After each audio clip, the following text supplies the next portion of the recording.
আসসালামু আলাইকুম সবাইরে জানাই।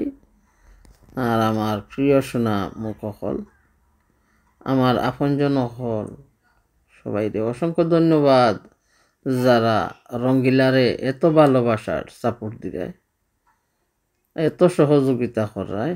অন্তত অনেক দোয়া, অনেক ভালোবাসা। আর জানাই আমার মতন যারা প্রবাসে আছেন, অনেক নাতি ভাই নাতিনগণ হল, তোমরা লাগিয়ে রইল অনেক দোয়া, অনেক ভালোবাসা।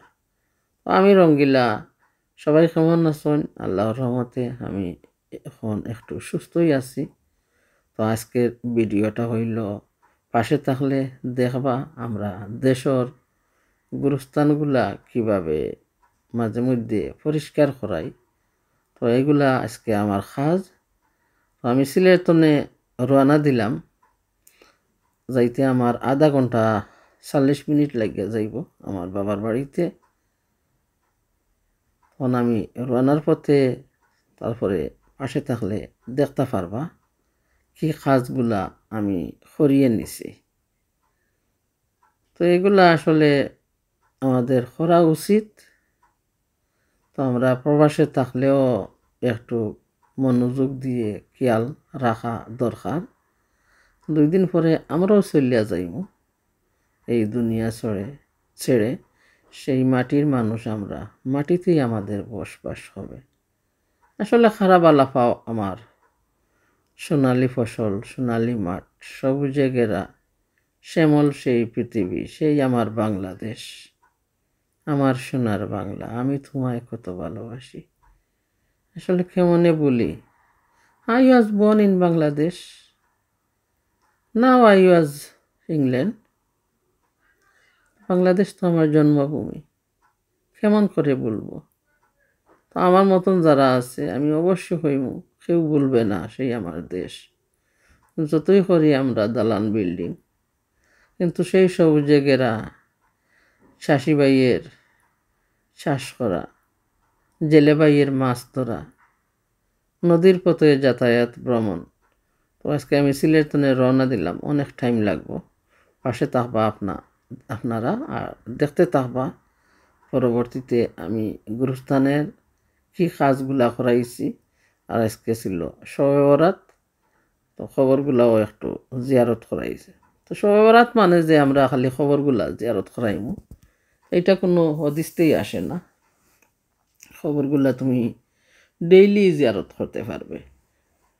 শবে বরাত হইল যে সারা জীবনের আমরা হিংসা ওগুলা মুসন আল্লাহর কাছে মাফ চাওয়া গিয়া। কারণ আমরা জীবনে এত হিংসা করি মানুষের সাথে। তো সেই দিনটা হইছে যদি আমরা কোনো নামাজ, ডেইলি আমরা নফল নামাজ এবাদত করি অনেক সময়। তো এটা হইছে নফল এবাদত, যে আল্লাহর কাছে আমরা ক্ষমা প্রার্থী, যে আমরা যে এত হিংসা করলাম, তো আল্লাহ তুমি ক্ষমা করিয়া দাও, আমার তওবাটা কবুল করো। এইটার মানেই শবে বরাত। কোনো নির্দিষ্ট কোনো আল্লাহ উল্লেখ করেন নেই যে এইভাবে পড়ো এইভাবে পড়ো। তো যার যেমন আমরা মন গড়া কথা বলি। তো অবশ্যই ভালো লাগবো ভাই বোন নকল। আমার কথাগুলা সুন্দর নাই, আমার কণ্ঠটা সুন্দর নাই, তবু আমার ভিডিওটার পাশে যারা আমারে এত ভালোবাসার সাপোর্ট দিলে, আমি অনেক ধন্য, অনেক চিরকৃতজ্ঞ তোমাদের কাছে। কি বলবো, আমার তো কোনো শিক্ষার বাসাই নেই, কারণ তেমন উচ্চশিক্ষা কোনো দিন লাভ করতে পারি না। বললাম না আমি যে বাংলাদেশে জন্মগ্রহণ করেছিলাম, তো খুব আদরের একটা দুলালি ছিলাম আমার বাবা মায়ের। তখন আমি যখন 6 বছরের দিকে পা দিয়েছি, তখন আমার মা মারা গেলেন। তো মা মারা কীভাবে গেলেন, আমার একটা চাঁদের মতো ফুটফুটে ভাই জন্মগ্রহণ করেছিল। আমার ভাইটা দুনিয়াতে আসার পরেই আমার মা চোখটা বন্ধ করে নিলেন। উনি দেখতেই পারলেন না যে ওনের আদরের একটা দুলাল এসেছে দুনিয়াতে। যাই হোক, ইন্না লিল্লাহি ওয়া ইন্না ইলাইহি রাজিউন। দোয়া করি আল্লাহ তুমি মাকে জান্নাতুল ফেরদৌস দান করো, জান্নাতের একটু উচ্চ মুকাম যেন মা ফাইন, একটু দোয়া করি।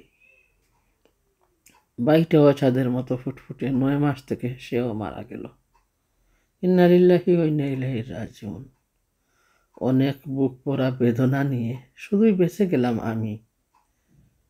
সেই ছিল আমার জীবন, সেই ছিল আমার জীবনের কাহিনী। এই রাস্তা দিয়ে কত না ঘুরেছি, কত না খেলা করেছি সেই মেটু পথে। স্কুলে যাওয়া আসা, কত সুন্দর দিন। বাড়ির পাশে মসজিদ, বাড়ির কাছেই ছিল পুকুর ঘাট। কিন্তু স্কুল জীবন সেই সময় ভালোই পেতাম না। তো চাচাতো ভাই অনেক রাগ করতেন স্কুলে দেওয়ার জন্য। কান্না করতাম, আবার ফিরে আসতাম। 2-3 মিনিটের দূরত্ব ছিল, আমার ঘরের কাছেই ছিল আমার প্রাইমারি স্কুলটা। তো ভালোবাসতাম না স্কুলে যাওয়া। যখন আমি 6 বছরে, তখন অনেক সময় নিয়া দিতেন স্কুলে বাইতারা, আমি আবার ঘরে ফিরে আসতাম। তারপরে কি হইল, আস্তে আস্তে যখন ফ্রেন্ড হইয়া গেল মানুষ, তখন স্কুল জীবনটা কিছু ভালোবাসে নিলাম। সেই বাড়ির পাশেই ছিল আমার বড় একটি মসজিদ, তারপরে আরও একটি পাশেই ছিল ছোট্ট একটা মসজিদ। তো পুকুর পাড় দিয়ে হেঁটে হেঁটে মসজিদে যাওয়াতাম। সকাল হলে মুখ ধুয়ে মসজিদে গেলাম, মসজিদের পড়া শেষ করে বাড়িতে আসতাম। আসার পর একটু গোসল করতাম, গোসল করে একটু কিছু খেয়ে আবার চলে যেতাম স্কুলে। তারপরে স্কুল ছুটির সময় আসতাম। যাই হোক, অবশ্যই তোমাদের ভালো লাগবো। এই ছিল আজকের আমার মূল কাহিনী। গত বছর বলেছিলাম না যে এই গুরুস্থানের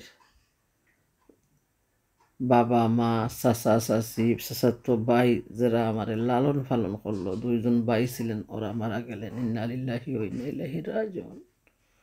আমার যারা, ওদের কি করেছি আমি গুরুস্থানে একটু ফিলার দিয়া নাম লিখিয়ে রেখেছিলাম। তো কিছু আগে এই গুরুস্থানে অনেকগুলা মাটিও ভরাট করেছি। আমিন সুম্মা আমিন। আর আজকের ছিল আমার এই গুরুস্থানটা পরিষ্কার করিয়ে খবরটুকু জিয়ারত করে আরবারও সিলেটে যাওয়া। তো এইগুলা এখন বর্তমানে আমার ফাহিম ভাইয়ের সাথে কথা বলে আমি এগুলা করাইয়া নেই। আমি যখন 91 থেকে, তো ওগুলা ফাহিম ভাইয়ের মামা, আমার চাচাতো বোনের ছেলে, আমার বোনের ছেলে বোনপুত, তো ওর দায়িত্ব ছিল ওগুলা সব কিছু আগে দেখাশোনা করার। তো অনেক দিন ওগুলা দেখাশোনা করছে। তো এখন বিজি, তার জন্য ফাহিম ভাইয়ের সাথে ওগুলা আমার কাজগুলো আমি চালাইয়া নিই। আর বাড়িতে আছে বর্তমানে আমার চাচাতো ভাইয়ের ছেলে মেয়ে, তো ওরার সাথে যোগাযোগ করে এগুলা কাজ আমি সব সময় করাই। সবাই দোয়া করবা এই কাজে যেন আমি যতদিন বাঁচিয়া আছি আমি যেন নিযুক্ত থাকতাম পারি গিয়া। আমিন সুমা আমিন।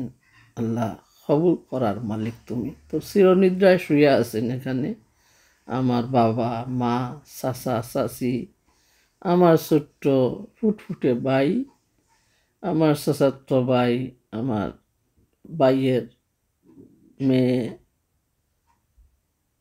বাইপুতের মেয়ে। তো যারা যারা আছেন ওরাগুলা অবশ্যই আমি শেষ করিয়া রাখছিলাম কাজগুলা। আশা করি আমার ভিডিওটা তোমাদের কাছে ভালো লাগবো। আর যদি আমার ভিডিওটা তোমাদের কাছে ভালো লাগে তো একটু দয়া করে লাইক দিতে পারো, পাশে থাকতে পারো। তো আমি আবারও আস্তে আস্তে রওনা দিব সিলেট আসার পথে। আমার কাজগুলা শেষ, এখন আস্তে আস্তে আবারও সিলেট আসার পথে রওনা। আর পরবর্তী ভিডিও দেখবা আমার বাবার তারিখ রমজান মাসে পড়বো, এই মাসে। তখন আবারও চলিয়া যাইমু সেই গ্রামে আমার বাবার তারিখে সিন্নির জন্য, তাও তোমাদের সাথে শেয়ার করবো। তো আমরা কি করবো সকলে জানিয়ে রাখবা যে আমরা যে আত্মীয় স্বজন মা বাবা যারা দুনিয়াতে চলিয়া গেছেন, তো আমরার কর্তব্য করণীয় হইল ওরার গুরুস্থানটা পরিষ্কার করিয়া রাখা আর কবরগুলা জিয়ারত করা। আমি তো আমার বাবার মেয়ে, আমি কেমন করে গিয়া কবরগুলা যাইতে পারবো, জিয়ারত করতে পারবো? কারণ আমি প্রবাসে, আমি শুধু দোয়া করতে থাকি। আমিও তো বাবা, আমি চলিয়া যাইব একদিন সেই মাটিতে, জানি না কোন মাটিতে আমার বসবাস হবে পরকাল।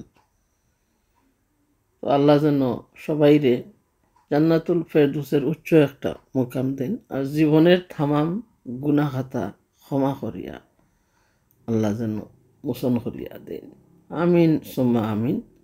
আর আমরা যত মুমিন মুসলমান বাঁচিয়া আছি দুনিয়াতে, আল্লাহ যেন আমরা ইসলামের দাওয়াত আমরা খানে পৌঁছাইয়া দিন আর বালাফতে রাখার তৌফিক দিন। আমিন সুম্মা আমিন।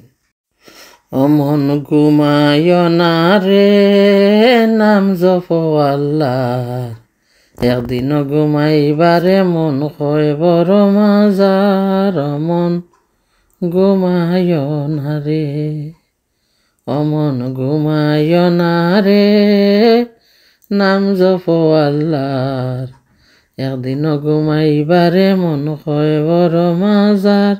অমন ঘুমায় না রে, অমন রে, এত টাকা পয়সা তোমার কি আছে দরকার? সুযোগ পাইলে যাই হরে মন নবীজির রওজায়। অমন ঘুমায় না রে, বাড়ির কাছে পুকুর পারে বাসবি বাসের ঘর, বাইও নাই বান্ধব নাই মোর খেলইবে খবর। অমন ঘুমায় না রে, অমন ঘুমায় না রে, নাম জপ আল্লাহ, একদিন ঘুমাইবারে মন হয় বড় মাজার। অমন ঘুমায় না রে। তো আজকের মতন ভিডিওতে বিদায় নিব। তো দোয়া করবা সবাই, আর যে কাজগুলা করছি আল্লাহ যেন কবুল আর মঞ্জুর করেন। আমিন সুম্মা আমিন। আল্লাহ মেহেরবান, তুমি দয়াবান। আল্লাহ তুমি সবাই রোগ মুক্ত করে দেওয়ার মালিক। আল্লাহ তুমি সবাই হায়াতে দেওয়ার মালিক, বরকতের মালিক, সব কিছু জিন্দগির মালিক, তুমি সব কিছু। তো আশা করি পরবর্তী ভিডিও লাগি পাশে থাকবা। আর ভিডিওটা ভালো লাগলে সবাই লাইক দিবা, ভালো লাগলে শেয়ার করবা। আমার কথার মাঝে যদি কোনো ভুল ত্রুটি হয় প্লিজ ক্ষমা করিয়া দিবা। আমার কাজগুলা সারিয়া এখন আমি সিলেটের পথে আইসা গেছি বাসার দ্বারে। তো সবাই সাথে দেখা হইব, দোয়া করবা, ভালোবাসা অটুট বন্ধনের জন্য তোমাদের সাথে থাকতে পারি। আর কালিমা তাইয়্যিবা লা ইলাহা ইল্লাল্লাহ মুহাম্মাদুর রাসূলুল্লাহ যেন শেষ নিঃশ্বাসটা আমি ত্যাগ করতে পারি। আস্তাগফিরুল্লাহ, ইন্নাল্লাহা গাফুরুর রহিম। তওবার সাথে যেন আল্লাহ আমার কালিমা পড়াইয়া মালিকুল মউত আল্লাহ যেন করুন। আমিন সুম্মা আমিন। সুন্নাত নয় শুধু দাওয়াতের মেহমান, সুন্নাত নয় শুধু খাওয়া শেষে ধূমপান, সুন্নাত নয় শুধু দাওয়াতের মেহমান, সুন্নাত নয় শুধু খাওয়া শেষে ধূমপান। আরো কিছু সুন্নাত, আরো কিছু সুন্নাত আছে তুমি জানো কি? জানলে জীবনে কখনো তা মানো কি? আরো কিছু সুন্নাত আছে তুমি জানো কি? জানলে জীবনে কখনো তা মানো কি? সুন্নাত শুধু নয় দাওয়াতের মেহমান, সুন্নত নয় শুধু খাওয়া শেষে ধূমপান, সুন্নাত শুধু নয় মজলুমের সহায়ক, সুন্নত উহিদে জালিমের প্রতিরোধ, সুন্নাত নয় শুধু নির্জন দানে যাওয়া, আর আরো সুন্নাত হলো পাথরে আঘাত খাওয়া। সুন্নাত শুধু নয় দাওয়াতের মেহমান, সুন্নাত শুধু নয় খাওয়া শেষে ধূমপান। আরো কিছু সুন্নাত আছে তুমি জানো কি? জানলে জীবনে কখনো তা মানো কি? সুন্নাত শুধু নয়